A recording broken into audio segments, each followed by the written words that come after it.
我的亲妹妹为了抢我男朋友，将我开车撞飞，而爸妈为了包庇妹妹，亲手将我血肉模糊的尸体扔下山崖。其实我被撞晕的时候还留有一口气，只是他们并没有仔细看，就急着将我毁尸灭迹。我的灵魂一直跟着爸妈，看着他们一家三口其乐融融。当得知妹妹撞死的人是我时，他们疯了。大家好，开始今天的分享之前，希望你能给人间烟火点个订阅，我将会分享更多优质的内容。我在外地出差，回来时高速堵车，为了能准点赶到家给妈妈过生日，我走了这段人迹罕至且没有监控的小路。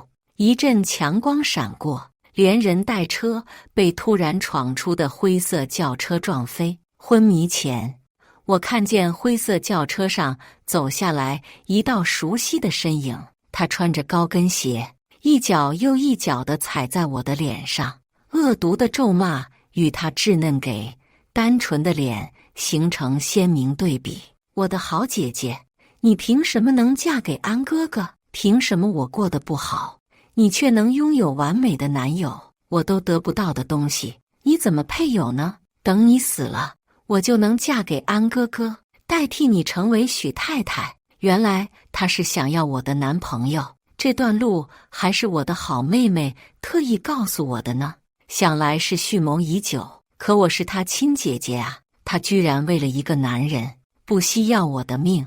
你放心，你心心念念的爸爸妈妈也只会帮我，也只会疼我，你注定得不到任何人的爱。他甚至拿走了我手上的镯子，这是妈妈送我唯一的礼物，没有你，我就能享受爸妈全部的爱了。可我从来没跟他挣过什么，他却将我视为眼中钉。他高兴得手舞足蹈，而我躺在地上血流不止。爸妈赶到的时候，天已经黑了。木木啊，你没事吧？你可吓死我们了！我妈冲下车，一把抱住妹妹。此时妹妹早已换了一副面孔，眼里含着泪水，颤抖着身体瑟缩在妈妈怀里。爸妈，我好害怕，撞死了人是要坐牢的，我不想坐牢，我害怕。场面陷入寂静，爸妈还在犹豫，他们老实巴交一辈子，又怎么敢害人呢？看到爸妈犹豫，妹妹眼里闪过一丝恶毒，将来我还要给你们养老，好好孝敬你们，我不想坐牢啊。姐姐说了，她以后不会管你们的，如果我去坐牢了，你们怎么办啊？我并没有死，还有口气在，只是我的脸变得血肉模糊，让人看不清本来的面貌。爸妈摇了摇头，终于下定决心毁尸灭迹。爸爸从后备箱拿出修车用的锤子，朝着我的脑袋砸去，一锤、两锤、三锤，直到整个脑袋都被砸烂，他才停了手，最终将我和车子都从山崖丢了下去。他们甚至都不记得我的车牌号。我眼睁睁地看见自己的身体四分五裂地躺在崖下，灵魂离开了身体。死后，我的灵魂一直跟着他们。我是跟着外婆长大的，直到10岁才回到爸妈身边。爸妈总说自己忙，没办法把我带在身边，转头却生了妹妹，带在身边细心照料。爸爸妈妈，你们把她送走，她不是我姐姐，我也不要这个姐姐，我不要这个土包子做我姐姐，会被人笑话的。你们有了她，就不爱我了。妹妹撕心裂肺地哭着，拦在门口，死活不让我进门。我抱着外婆缝缝补补的书包，低着头，局促地站在门口。妹妹穿着漂亮的公主裙，而我穿着洗得发白还破了3个洞的短袖。妹妹像个公主，而我像个小丑。从那天开始，爸妈不准我喊他们爸爸妈妈，只准叫舅舅舅妈，而我的户口也被放在舅舅家。他们不会来参加我的家长会，不会带我去拍全家福，不会带我去游乐园。我在家里一直充当隐形人。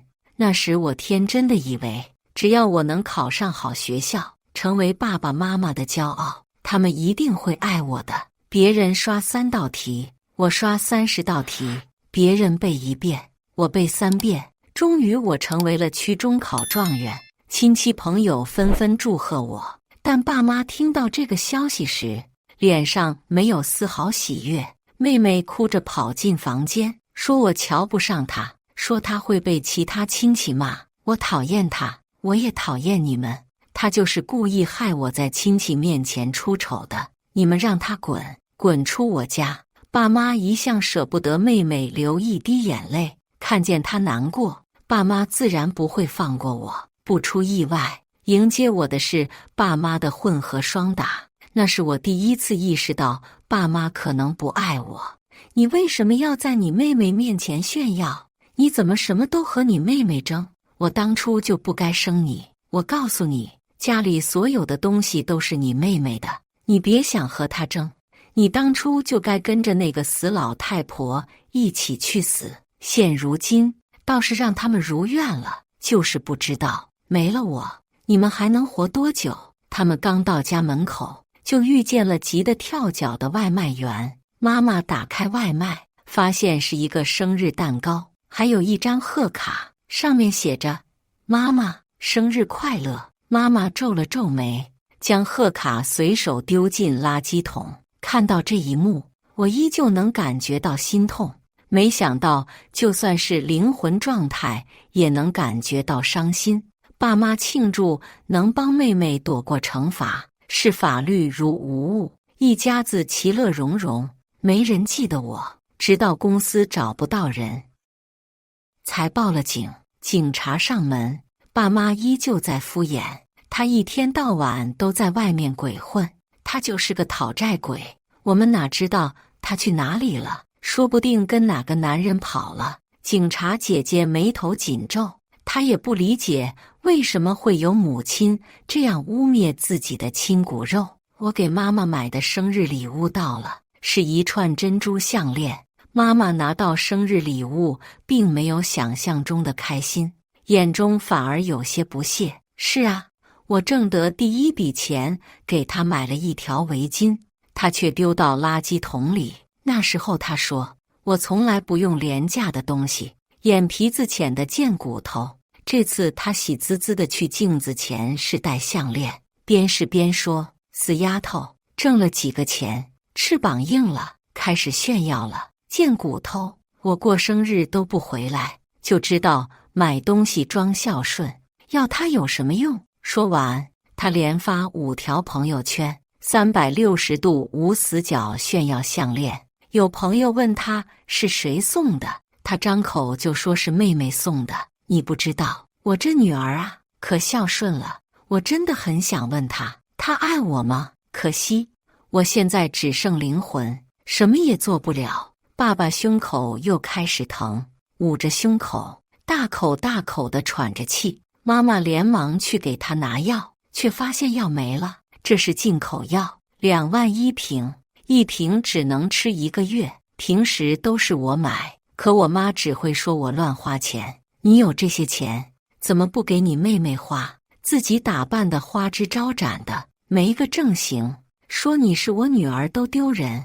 我在旁边冷眼瞧着，从前嫌我不懂事，现如今有求于我，倒是想起我来了。到如今我才明白，不管我怎么做，爸妈都不会满意，都不会喜欢我。从前为了这份爱，我奉献出自己的一切，到头来却落得个被他们亲手害死的地步，当真是一点都不值得。他们无奈之下，只能给妹妹打电话。什么？这么贵的药，你们怎么不去抢？我没钱，要买自己买。对了，妈，你把你朋友圈那串珍珠项链给他送过来，反正你也不戴，正好给我充充场面。说完就挂断了电话。是啊，我妹职高毕业，也不认真工作，整天不是跟狐朋狗友到处吃喝玩乐，就是白日做梦，想找个富2代男友，哪里会认真挣钱？她现在只想着如何拿下我的男友，过上富太太的生活吧。又怎么会关心爸妈的死活？爸妈面面相觑，无奈之下只好打电话给舅舅寻求帮助。看着爸爸轻微发紫的脸，我竟然觉得有几分解气。或许上天是想让我看着他们一家遭报应。许安来了，叔叔阿姨不好意思，打扰你们了。我已经好几天都联系不上芝芝了，她平时会去的地方我都找遍了，身边的朋友也都问遍了，都联系不上她，所以只好上门叨扰了。您知道芝芝去哪里了吗？原本我妈是黑着脸的，直到看到袋子里的人参、燕窝之类的补品，脸上的笑容就没停过。我爸也热情地招呼许安，爸妈知道许安家庭好的没话说，也一直对我冷嘲热讽，说我不配嫁给他。我飘到许安身前，仔细端详他的脸，他似乎更加憔悴了。他胃不好，这段时间肯定没好好吃饭。他还不知道我已经不在了，如果他知道了，他能承受得起这样的打击吗？叔叔阿姨，我想问问，芝芝出门前说了什么吗？那天是您的生日，她跟我说一定要准时赶回来给您过生。按理来说，她一定会回家的，可是我怎么都找不到她。警察也说没在高速路口的监控里找到她。关注我，每天更新精彩故事。这些日子，只要我一闭眼就想到芝芝，可是什么办法我都想遍了，都没消息。她的脸色越来越差，人也站不稳了。我急得灵魂都冒烟了，想告诉她真相，不想看到她继续痛苦下去了。爸妈眼中终于出现一丝担忧，但我可不信他们是真的担心我，恐怕只是担心自己没钱花而已。妈妈眼中的担忧转瞬即逝，转而被浓浓的厌恶替代。我们不知道，他爸都生病了，他都没露面，白养他这么多年，养不熟的白眼狼。爸爸接话道：是啊，我们可没这种女儿，当初就不该生她。许安眉头紧皱，冷声道：芝芝每天打3分工，钱基本都花在你们身上了，你们就是这样说她的吗？我还是低估了爸妈的厚脸皮，别人当面指责，却丝毫不觉得丢人。爸爸神情激动：好孩子，徐芝那丫头有什么好的呀？她哪都不如木木啊，反正她现在不见了，索性你就木木在一起呗，左右都是我女儿，没什么区别。而且我们木木样样出色，比徐芝强了100倍不止。妈妈也是急忙应和：许安在他们眼里就是煮熟的金鸭蛋，绝不能飞了。妹妹挽着许安的胳膊往自己胸前靠，娇滴滴地说：安哥哥，不瞒你说，姐姐和你在一起的时候就和其他男人不清不白，她经常说你身体不好，要是嫁给你肯定很早就得做寡妇。她说她不想嫁给你，你看这是她和其他男人在一起的证据。我实在是不忍心让你继续被她蒙蔽，才忍痛告诉你的。他打印的照片是我和上司出差刚从酒店里出来的照片。我在许安耳边大喊道：不是这样的，你别信。可是无济于事，他听不到我说话。我看见许安的脸越来越黑，难道他也不信我吗？许安将那堆照片丢在地上，压制着怒火：你当我是傻子吗？你以为你3言2语就能骗我吗？那是我三舅，是芝芝的上司，我们全家都很喜欢芝芝，我一定会娶她的。难怪芝芝老是哭，难怪她只要和你们打完电话就难过很久。有你们这样的亲人，谁也扛不住。这是我最后一次警告你，如果你再敢污蔑芝芝，别怪我不客气。我虽然不打女人，但绿茶除外。有时候血缘关系并不是决定感情深厚程度的唯一标准。许安想方设法找我，可我的家人对我的生死毫不在意。我想起初中时，他们出去旅游，没人告诉我。我在门口待了1晚上，第二天高烧38度，如果不是隔壁阿姨把我接回去照顾，或许我早就小命不保了。还有，你是发烧了吗？大冬天穿这么少，病了就该吃药，不然脑子不清楚。我笑得眼泪都快出来了。许安这张嘴还是一如既往的毒。如果可以，我希望许安一辈子都不会知道真相。真相对他来说太残忍了。妹妹牙齿都快咬碎了，他硬着头皮继续狡辩。就算他俩没什么，可是他在上学的时候也跟很多男生不清不楚的，比如王翔他们。那是高中的时候，班上有一群男生老是欺负我，撕我卷子，向我凳子上泼红墨水，拿笔涂抹我的内衣带子。这一切的始作俑者都是我的妹妹。她在那群男生面前说我欺负她，那些人自认为自己是正义的使者，联合起来欺负我。这些人的脑子真是离家出走了。只见许安的拳头越握越紧。你说的那群畜生每天无缘无故地欺负芝芝，最后被我打了，你连他们名字都知道。这些事跟你脱不了干系吧？他惹许安，算是踢到钢板了。爸妈面露疑惑，他们并不知道我在学校受的委屈。妹妹这下慌了，她也不敢让爸妈知道真相，不然怎么维持她乖乖女的形象呢？她又用出了她的绝招，百试百灵。果然，爸妈丢掉心中的疑惑，又忙着安慰她去了。许安怒气冲冲地离开了，我想追上去安慰他，却被一股无形的力量拉回爸妈身边。2个多月了，爸妈依旧没报警，没钱了就给我打电话，打不通就开始骂我。爸爸的药又没了，他捂着胸口倒在地上。妈妈吓坏了，急忙拨通妹妹的电话，手机那头传来妹妹极其不耐烦的声音：你又有什么事？怎么那么烦？我在忙，你听不懂人话吗？别来烦我了。妈妈还没说话，妹妹很快地挂断了电话。她哪里在忙，分明在酒吧蹦迪呢。你看，这就是他们宠了20多年的好女儿，根本不管他们死活的好女儿。看着晕倒的父亲和泪雨如珠的妈妈，我既伤心又觉得痛快。最后还是120将爸爸送进医院。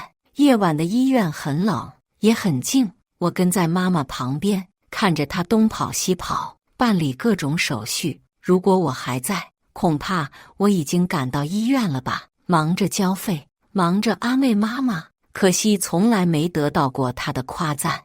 而妹妹只需要打几个电话，就会被妈妈夸上了天。她年纪大了，哪里搞得懂医院各种复杂的流程，身上也没带够钱。她终于绷不住了，蹲在楼梯间哭。她翻了一下通讯记录，拨通了一个号码。没错，她甚至都没存我的手机号。妈妈呀，你永远也不会拨通这个电话了，也不会等到我来帮你了。医生说爸爸需要好好休息，不能再激动了。主治医生说他女儿每隔一段时间都会带他来复查，最近怎么没来呢？而且他一直在吃国外进口的特效药，按理来说不应该复发呀。妈妈哑口无言。没错，爸爸已经断药2个月了，他们每个月一共9000的退休金都被妹妹榨干了，怎么还会有钱买2万1瓶的特效药呢？没有我，谁会每个月花3000送爸爸来医院体检？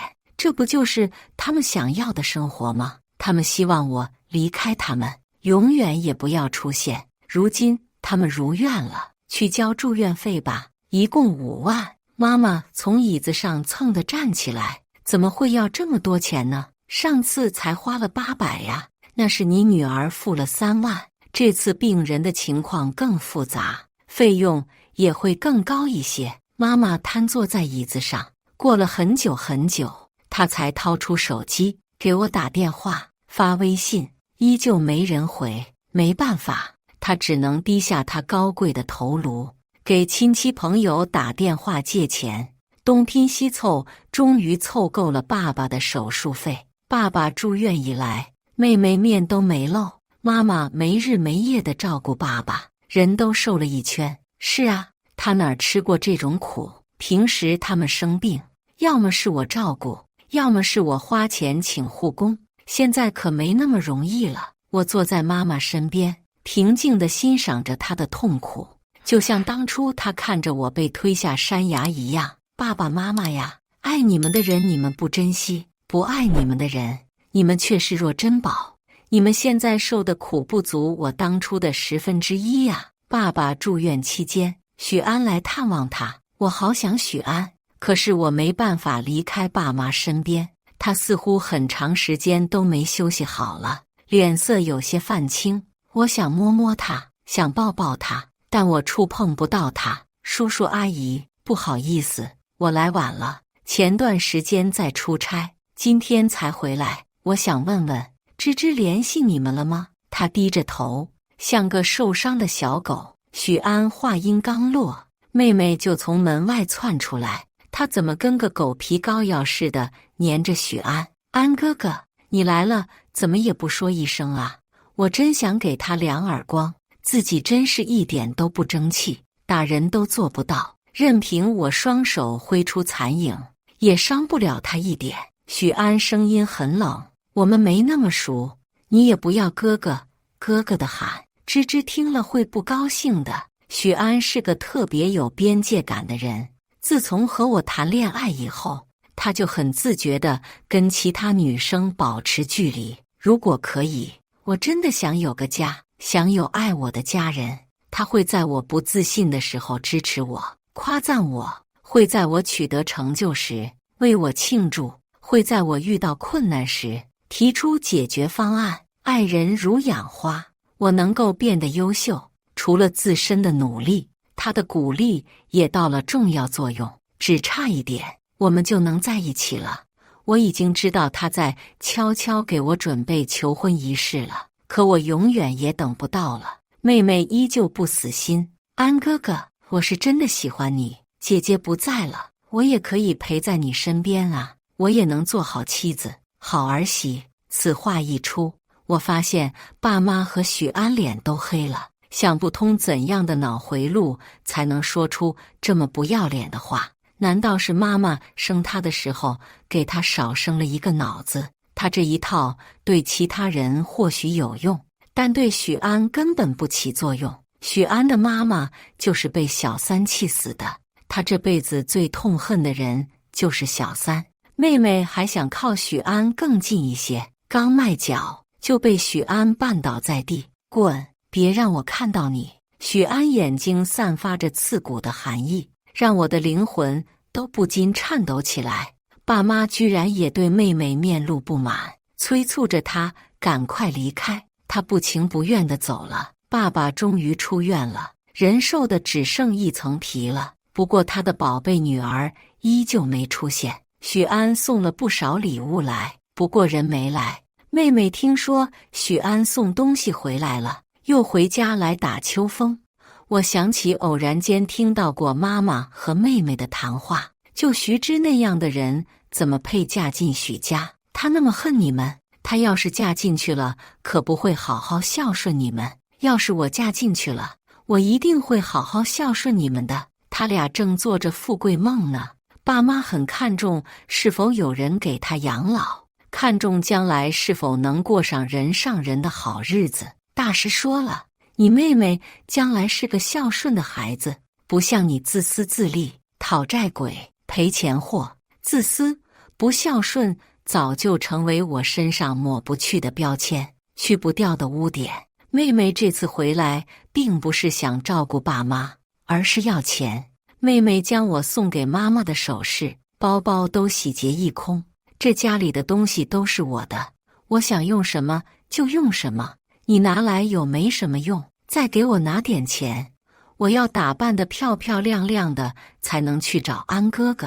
妈妈有些不情愿，上演狗咬狗的戏码，那都是你爸爸的药费，你不能全拿走啊，那么大年纪了，吃那么贵的药干什么？随便吃点不就行了？耽误我嫁给安哥哥，我可饶不了你们。妹妹把家里所有的现金都拿走了，她起初有些难过，转而又很生气。她恶狠狠地说：“死丫头，不知道死哪儿去了，电话也不接。”接着又给我发微信：“快转5万过来，不然有你好果子吃。”果然，只有缺钱的时候才能想起我，用我的钱，居然还骂我。以前我真是瞎了眼，才会低三下四的求他们对我好。他永远也等不来我的回复，也等不来我的转账。此时我的身体不知道正在哪里腐烂，也许被山间野兽啃食，也许被风化成粉吹散天际。我的灵魂跟着爸妈许多年了，看着他们年纪越来越大，看着妹妹行事越发不着调。爸妈每个月的退休金刚到卡里就被妹妹拿走了，要你们有什么用？都是你们没本事，害我嫁不了有钱人，过不上好日子。你们不是口口声声要让我成为天底下最幸福的人吗？既然让我过不了好日子，那你们生我干嘛？这就是他们辛辛苦苦养的白眼狼。爸爸妈妈呀，你们现在后悔吗？我只觉心中畅快不已，曾经受的苦并没有随着时间消散，反而更加刻骨铭心。我要亲眼看着爸妈和妹妹最后落得个什么结局。木木啊，妈妈求求你了，你把钱留下呀，这是你爸的救命钱啊，没了这些钱他会死的。妈妈趴在地上，死死抓住妹妹的裤脚，不让她走。妹妹发了疯一样使劲踢妈妈，企图挣脱妈妈的束缚。她早该死了，留着也没什么用。妈妈愣住了，她没想到妹妹会说出这么恶毒的话。爸爸气得从沙发上跌下来，直挺挺地倒在地上。我想甩妹妹几巴掌，可我根本没办法触碰到她的身体。妹妹趁着妈妈走神之际，迅速逃离现场。妈妈扑到爸爸身旁，赶忙拨打120，只可惜一切都晚了，终究是无力回天。回廊里响彻着妈妈痛苦的叫声。这一夜，她仿佛苍老了10岁。我站在医院里，默默地注视这一切。痛吗？能有我痛吗？时隔3年，妈妈第一次主动走进警局报案，她终于想起我了。好巧不巧，雅迪的尸体被几个登山爱好者发现了，很快就惊动了刑警。经过 DNA 比对，证实那正是我的身体。我瞧见了，那早已是一堆白骨，当然身体不算完整，毕竟只有一堆破碎的头骨。请您节哀。妈妈瘫倒在地上，眼泪不停地往外涌，她嘴里一直念叨着：不可能，这不可能，怎么会这样？为什么会这样？我知道她认出来了，她知道当年是她和爸爸帮着妹妹亲手害死了自己的女儿。她像疯了一样冲出警局，在路上见人就喊吱吱：妈妈，我早不在了，你后悔也没用了。妈妈偶尔会经过我的房间，可她从来不会进去，毕竟我的房间对他们来说就是禁忌，是最晦气的地方。他们恨不得我立刻从这个世界上消失，只要我惹妹妹不开心，他们就会把我关进房间，不准我开灯，不给我送吃的。其实只要他们打开房间，就能知道我到底有多爱他们。可是他们并不会去。今天他终于打开了这扇封闭了3年的门，桌上放着一本日记，里面记载着我对他们的爱。今天妈妈送了我一个镯子，这是妈妈第一次送我礼物，我很开心。我看见妈妈一直在咳嗽，我要好好学习，将来挣很多钱，让他们过得很好。老师说让写自己最喜欢的人，我写了妹妹，她像个小公主，我作为姐姐更应该保护好妹妹。妈妈抱着日记本，哭得昏天黑地。其实原本她可以救下我的，当时就在锤子快落到我脸上的时候，妈妈惊呼一声，不要，他还活着。他借着月光看见我的手动了一下，就差一点点。他再仔细看看，就能看见我手上的那块疤，那是为了保护妹妹，我被鞭炮炸伤留下的，就差一点点了。经过警方的大力搜查，终于查到了妹妹头上。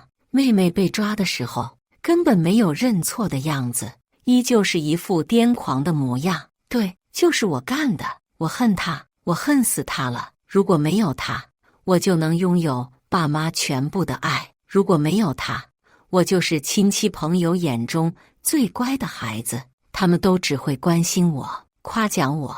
我不要成为被抛弃的那个人，我不要被人嫌弃，只有他死了，我才能开心。啪！一个巴掌直接把妹妹打倒在地。没错，是许安打的。我不打女人，可你不配做人，丧心病狂的畜生！那是你亲姐姐呀！许安双眼通红的跪在地上痛哭。我抚摸着许安消瘦的脸颊，许安，对不起，这些年苦了你，我们终究有缘无分。再后来，许安带着我的骨灰回了家，他把妈妈送进了精神病院。他每个月都会去看她，妈妈只会说：“芝芝，妈妈爱你。”可惜呀，妈妈，我早就不需要了。妹妹进了监狱，因故意杀人罪判了无期徒刑。听说她在监狱里过得很不好，那里的人听说她害了自己的亲姐姐，都对她拳脚相向。她浑身上下没一块皮是好的，这都是她应得的。我丝毫不觉得伤心。以上就是今天分享的故事。大家有什么想说的、想吐槽的，欢迎在下方评论交流。也更希望能给人间烟火点个订阅，我将会分享更多优质的故事内容。